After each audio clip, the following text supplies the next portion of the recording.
Salam Kerahiman. Hari ini tanggal 24 Februari. Kita akan baca dari 3 nomor. 1370, 1372, dan 1456. Kita mulai. Dalam nama Bapa dan Putra dan Roh Kudus. Amin. 1370. Retret sudah usai. Itulah hari-hari indah ketika aku bersatu mesra hanya dengan Tuhan Yesus. Aku menjalani retret ini dengan cara seperti yang dikehendaki oleh Yesus, yakni dalam damai hati yang sangat teduh, aku merenungkan karunia-karunia Allah. Belum pernah aku melakukan retret seperti ini. Jiwaku jauh lebih dikobarkan oleh damai daripada oleh gejolak atau emosi apapun. Dalam sinar kasih, aku melihat segala sesuatu seperti adanya. 1372.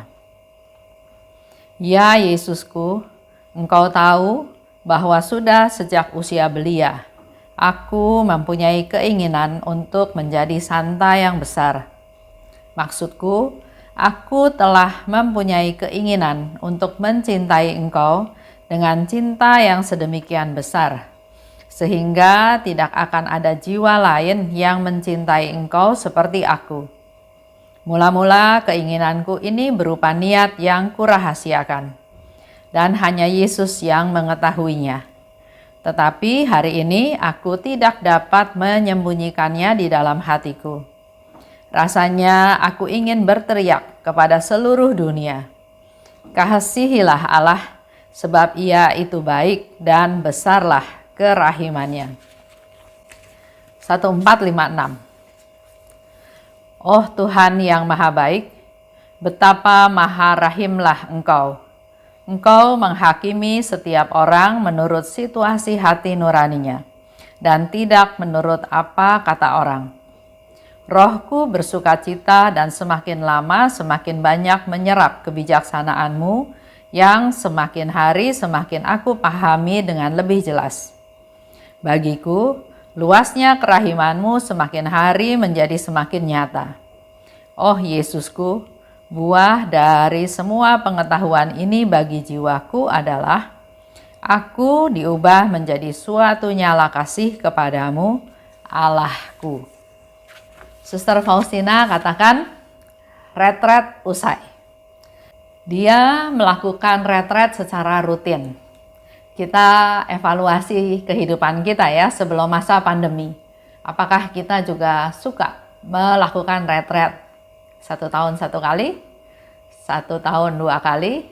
Retret yang bagaimana? Retret yang 3 hari penuh atau yang seperti apa? Tapi ternyata retret itu adalah sesuatu hal yang penting untuk dilakukan secara rutin ya. Dan dengan retret, artinya kita juga menyediakan waktu secara khusus untuk hanya bersama Tuhan. Dikatakan oleh Suster Faustina, hari-hari indah ketika aku bersatu erat hanya dengan Tuhan. Di dalam retret, fokusnya adalah antara saya dan Tuhan.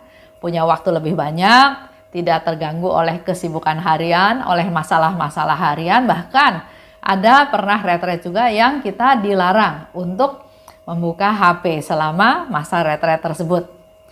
Itu bukan tujuannya untuk membuat kita susah, tapi tujuannya supaya kita fokus bersatu dengan Tuhan, mendengarkan suara Tuhan, bersama-sama dengan Tuhan dengan lebih intens, dengan lebih sungguh-sungguh, dengan lebih dihayati. Sehingga dikatakan oleh Suster Faustina, itu adalah hari-hari indah. Hari-hari di mana dia bisa lebih dekat lagi dengan Tuhan. Dan dalam kali ini dia sharing, retret itu adalah dengan merasakan damai. Damai di hati. Dengan merenungkan karunia-karunia Allah. Begitu banyak ya karunia yang diberikan oleh Tuhan kepada Suster Faustina. Tapi kalau kita sendiri juga mau merenung, sebetulnya juga banyak karunia-karunia yang Tuhan berikan kepada kita. Nah, pada saat retret itu kita gali kembali, kita kumpulkan, kita mulai mengingat-ingat lagi betapa banyak karunia yang Tuhan berikan kepada kita. Dan jiwaku jauh lebih dikobarkan oleh damai daripada emosi apapun. Suster Faustina bisa merasakan damai. Buat Bapak Ibu dalam masa pandemi ini, saya juga lihat beberapa acara ya, ada ajakan untuk retret, ada ajakan untuk rekoleksi, silahkan ikut. Tapi diikuti dengan sungguh-sungguh. Jangan karena di rumah saja maka campur aduk antara kegiatan rumah dan kegiatan retret. Dan biasanya nggak bisa menghasilkan sesuatu yang baik, yang kita cari, yang optimal. Di 1372, Suster Faustina katakan, Yesus, engkau tahu, sejak usia muda, sejak usia belia, aku, Suster Faustina, punya keinginan untuk jadi santa. Bukan asal santa ya, tapi dia mau jadi santa yang besar. Ini bukan ungkapan kesombongan, bukan ungkapan saya mau hebat, tapi itu adalah sungguh-sungguh kerinduan yang dia sangat-sangat rindukan karena dia tahu kalau dia mau menjadi santa yang besar maka ada banyak hal yang harus dia persiapkan, yang harus dia lakukan menuju ke arah sana. Kalau kita dengar ya, ada orang bilang misalnya, pokoknya saya mau kaya, saya nggak mau kalah dari orang. Tapi di nada itu terkesan seolah-olah saya mau lebih hebat dari orang. Terkesan seolah-olah saya nggak mau kalah dari orang. Tapi lebih ke arah negatif dalam tanda kutip ya. Karena itu untuk membesarkan nama dia. Sedangkan di sini Suster Faustina walaupun dia bilang bahwa saya mau jadi santa yang besar, bukan untuk dipamerkan, bukan untuk kelihatan hebat, bukan untuk sesuatu yang membanggakan dirinya sendiri, tapi itu adalah niat dia yang sungguh-sungguh yang dia mau lakukan supaya dia berguna. Dia bisa jadi alatnya Tuhan, bukan asal alat biasa saja, tapi alat yang besar. Nah, kita juga bisa belajar, kita juga bisa refleksi hal ini dalam hidup kita. Kita punya niat bagus, kita punya tujuan bagus, tapi mari kita evaluasi. Antara kesombongan dan kerendahan hati juga agak tipis ya garisnya. Oleh sebab itu, mari kita evaluasi diri sendiri. Saya ingin jadi sesuatu, saya mau berhasil, saya mau mencapai itu untuk tujuan apa? Kalau untuk kepentingan diri sendiri, untuk kehebatan, untuk keterkenalan, untuk ketenaran, baru beberapa hari yang lalu ya saya lihat di TV. Sekarang lagi rame soal Crazy Rich. Ada seseorang yang juga memperlihatkan hartanya, ya itu hak dia ya, karena dia mencari uang, dia berhasil, dia memperlihatkan apa yang dia punya ya. Ada satu target yang mau dicapai. Tapi hari ini kita belajar dari Suster Faustina, dia juga mau mencapai suatu posisi yang tinggi, yang besar. Menjadi santa yang besar. Tapi bukan untuk kehebatan dia sendiri. Dia mau jadi alatnya Tuhan, dia mau dipakai Tuhan sedemikian rupa untuk memenuhi kehendak Tuhan.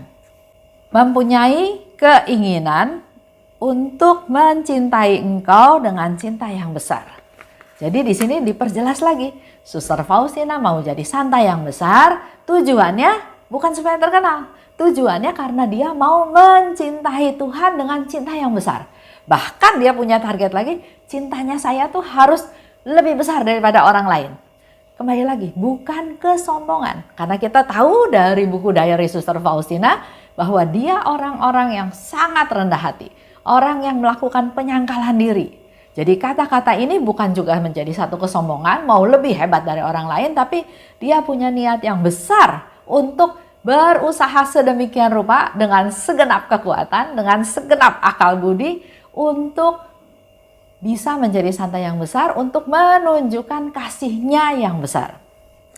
Aku ingin berteriak ke seluruh dunia. Tadinya dia katakan, niat ini dia gak mau cerita sama siapa-siapa, biar Yesus aja yang tahu. Karena memang ya, suatu niat itu kalau didengar sama orang, apalagi orang yang menilai kita negatif, hasilnya jadi negatif. Sombong. Bisa apa dia? Pendidikannya rendah, nggak ada kehebatan, nggak ada mujizat, mau jadi santa. Jadi ada aja kata-kata negatif dari orang sekitar yang memang nggak mendukung. Sehingga di sana dikatakan tadinya dia juga nggak mau ngomong-ngomong. Tapi menurut dia ini harus dikatakan. Dia ingin berteriak. Dia ingin semua orang tahu. Ya, dia ingin berteriak kepada seluruh dunia, kasihilah Allah, sebab Ia itu baik dan besarlah kerahimannya. Dia ingin hal ini, apa yang dia alami, bukan hanya untuk dia sendiri, tapi dia ingin semua orang mengalaminya. Sehingga dia katakan dia ingin berteriak, bukan hanya bicara, tapi berteriak, supaya semakin banyak orang yang mendengarkan. Dan apa pesan yang mau disampaikan bukan diri dia, tapi dia mau cerita bahwa Tuhan itu baik, besar kerahimannya. Maka kita sudah sepantasnya, sudah selayaknya mengasihi Allah. Dengan dia berteriak, otomatis yang tahu jadi lebih banyak. Tahu tentang kebaikan Tuhan, tahu tentang kerahimannya. Oh Tuhan yang maha baik, Engkau menghakimi setiap orang menurut situasi hati nuraninya.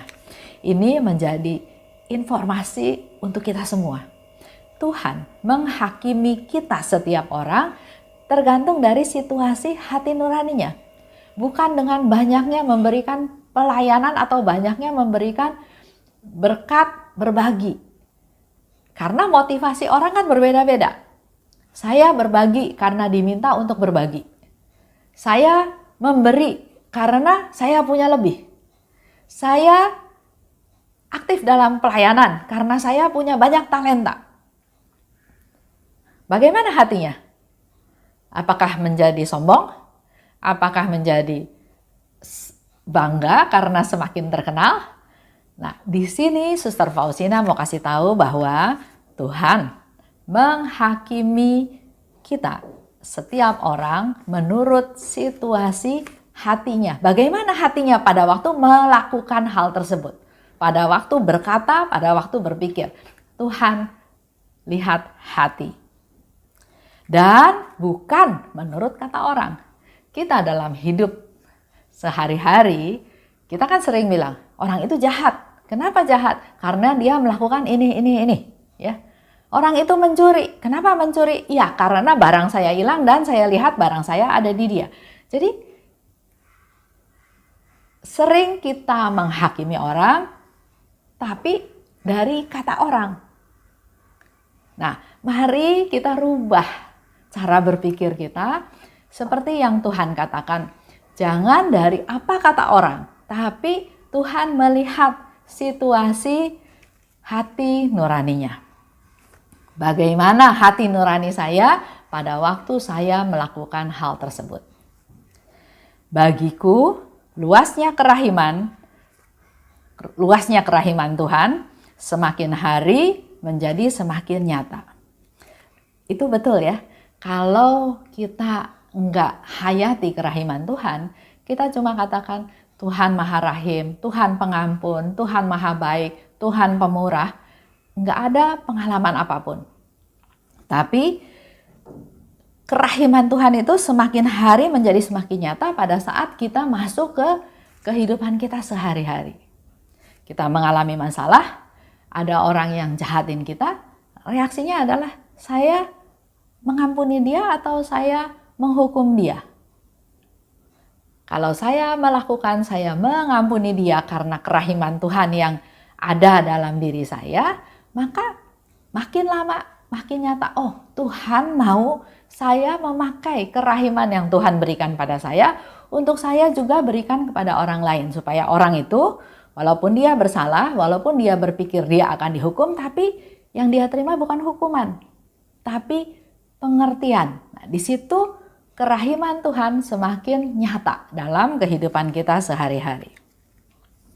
Buah dari semua pengetahuan ini bagiku adalah dalam perjalanan hidup dia menyimpulkan bahwa buah daripada apapun yang dia alami, apapun yang dia lakukan, aku diubah.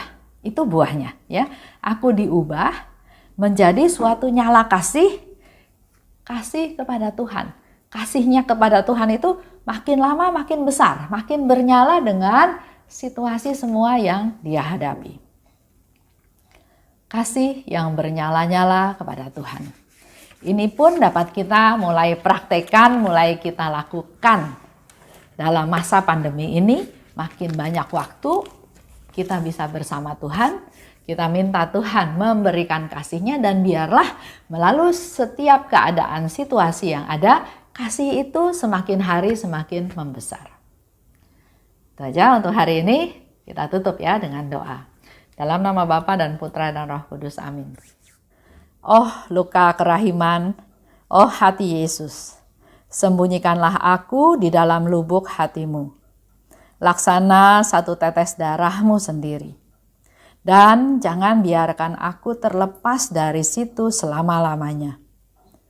Kurunglah aku di dalam lubuk hatimu, dan ajarlah aku mencintai Engkau. Tuhan, mampukan aku memahami sepenuhnya siapa dirimu. Bawalah aku masuk ke dalam rengkuhan mesra-Mu, sejauh itu dapat ditanggung oleh kodrat insani. Amin. Dalam nama Bapa dan Putra dan Roh Kudus. Amin. Salam kerahiman.